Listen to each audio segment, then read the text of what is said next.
Hi everybody, thank you for having me speak today. It's great to be here to talk to you about how at the Met Office we are making use of Esri's geospatial platforms to share local climate change information with local authorities across the UK.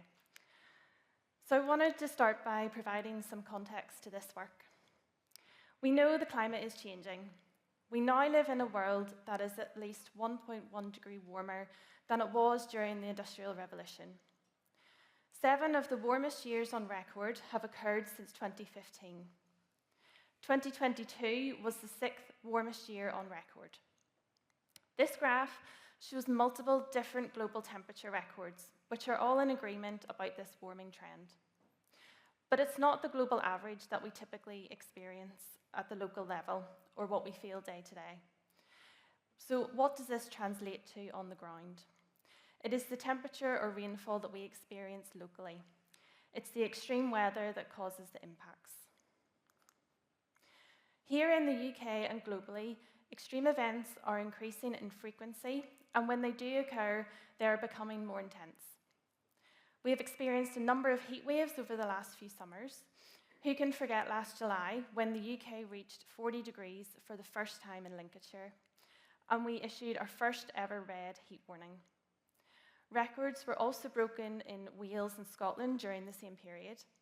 Wales had both its highest maximum and minimum temperatures broken, and just the previous year, Northern Ireland saw its highest temperature recorded at 31.3 degrees Celsius. We've also experienced some extreme rainfall events leading to flooding of homes and businesses.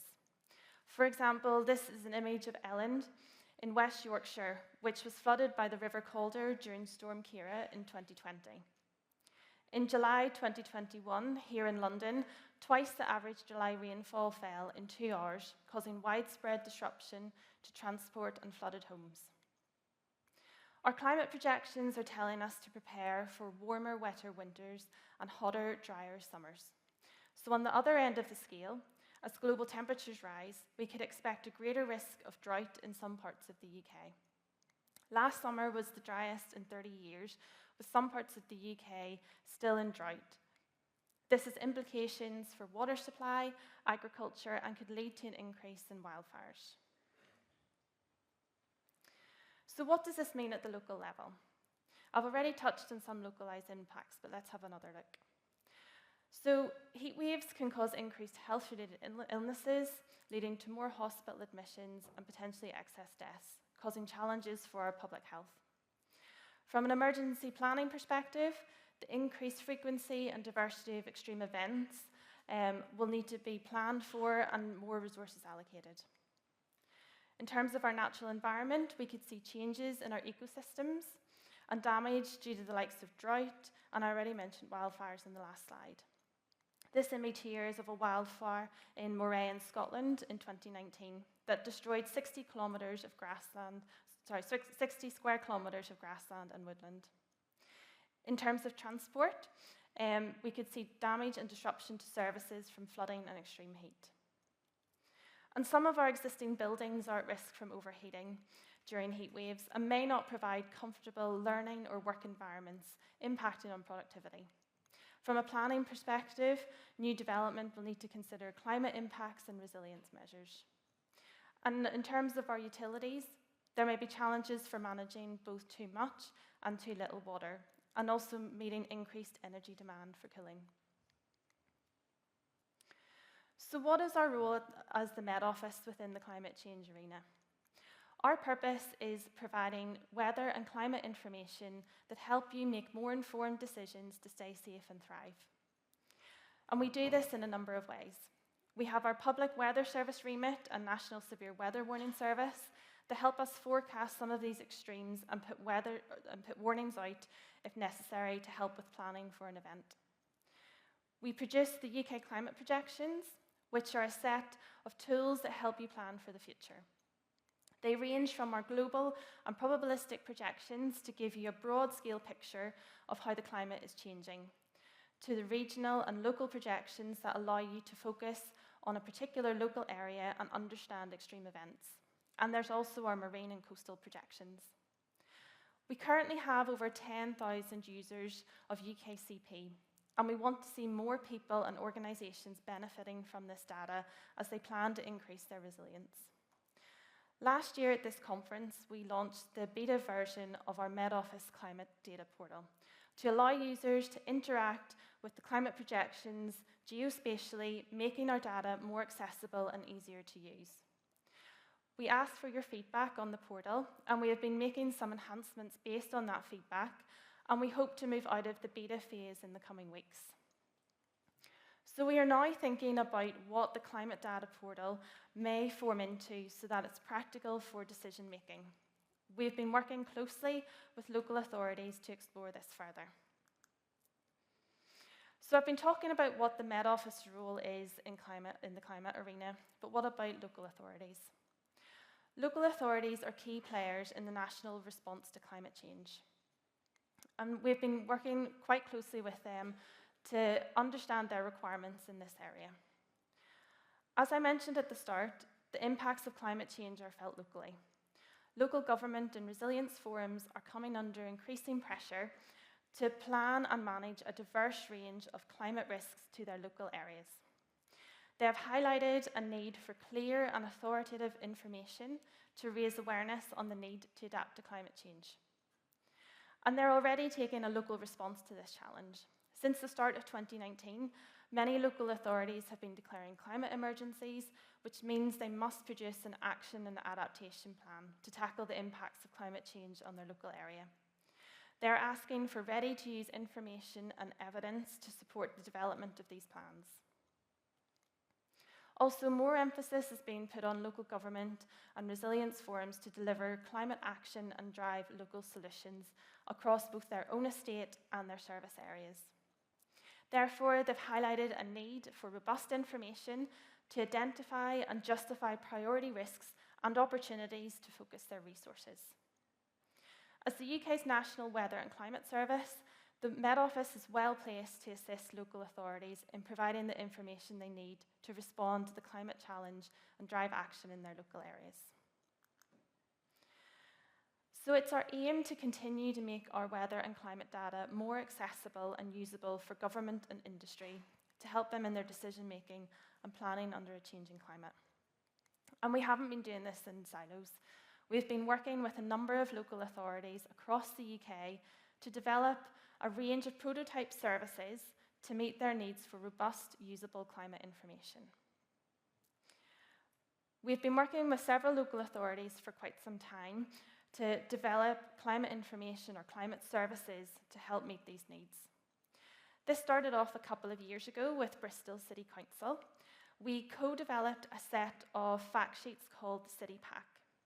These provided high-level, non-technical summaries of what climate change means for Bristol. Other cities then wanted their own city pack, so we started reproducing them for a handful of more cities. They went through a revamp about 2 years ago, which enabled us to produce them for more cities and more areas. We've also been working with a small number of local authorities to understand heat risk at the local level. This has involved combining our climate information with socioeconomic data, as well as information on the built environment, to develop heat risk maps for a city. So far, this has been done for Belfast, Manchester, and Hull, and we have developed heat maps over Bristol as well. The methods for reproducing this information from multiple local authorities is not sustainable in the long term. So how can we scale this information to all local authorities? How do we make the underlying climate data available to everybody? And we've been exploring how we do this through using a number of different Esri tools, which have helped us to build our local authority climate service. This service is built off the back of our climate data portal. It is taking it one step further to offer climate information in a ready-to-use format for local authorities. And there's 3 parts to this service. The first is the Local Authority Climate Projections Explorer, which has been built using Experience Builder.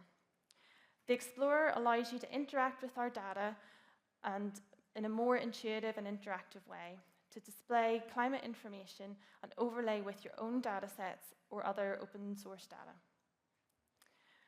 Secondly, there is our local authority climate report, which has been developed using the report builder. This will allow us to summarise the information from the Projections Explorer in a fact sheet format and allow us to provide similar information that we had in our previous City Pack service and make it more widely available to all local authorities across the UK. And finally, there's our local authority community site built using ArcGIS Hub, which is a hub of supporting information on climate change on how-to guides for using the other tools. This service is still in development, but we've been showcasing and testing it with a number of local authorities across the UK, and the response so far has been really positive. Users see this service as a powerful incentive to induce change by making impacts feel more real and local. Other local authorities have said that it gives them a tool to communicate the impacts of climate change. And to quote one local authority, they said this type of information is worth its weight in gold in reducing the time spent on data processing. So this is something that users see as providing a lot of benefit. We are currently exploring various funding streams to be able to launch this service later this year. So let's look at the Climate Projections Explorer in more detail. This is the landing page that you see when you arrive at the Projections Explorer. And as I mentioned previously, it's a tool that allows users to explore climate information for their local authority area. It can be used to help understand the impacts of global temperature increases at a local level. To choose which local authority to view data for, you can select from the map, or alternatively, you can use the search tool provided.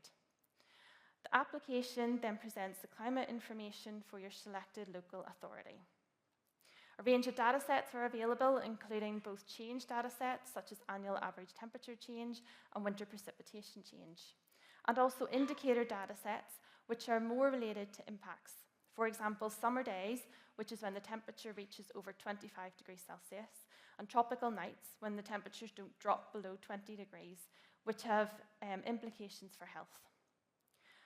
Data can be viewed both as a table and a graph, and more information on each data set is provided, including a link to the data set on the Met Office's Climate Data Portal, should you wish to use the data in your own analysis or overlay other data sets such as population, for example.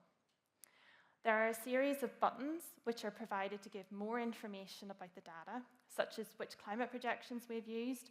It explains the uncertainty information we've provided and also provides information on global warming levels.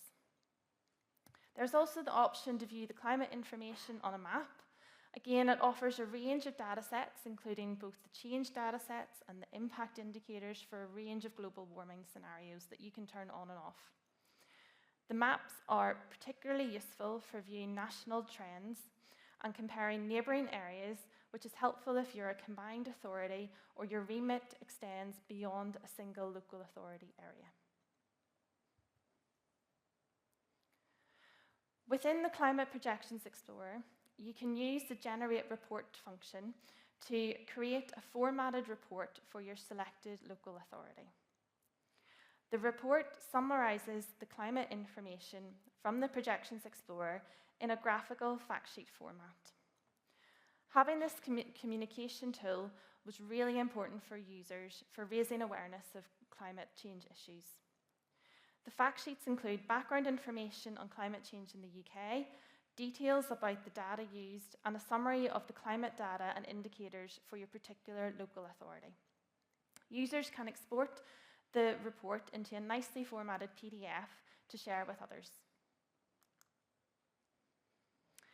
And finally, this is our local authority community site. It is a one-stop shop for climate information and key infographics for awareness raising. We'll also have case studies on there and links to helpful resources on adaptation. There's also explainer videos and how-to guides for the other tools, and also an inquiries link to find further support. So our next steps. We're continuing to engage with local authorities for feedback on the service to ensure it's useful and usable.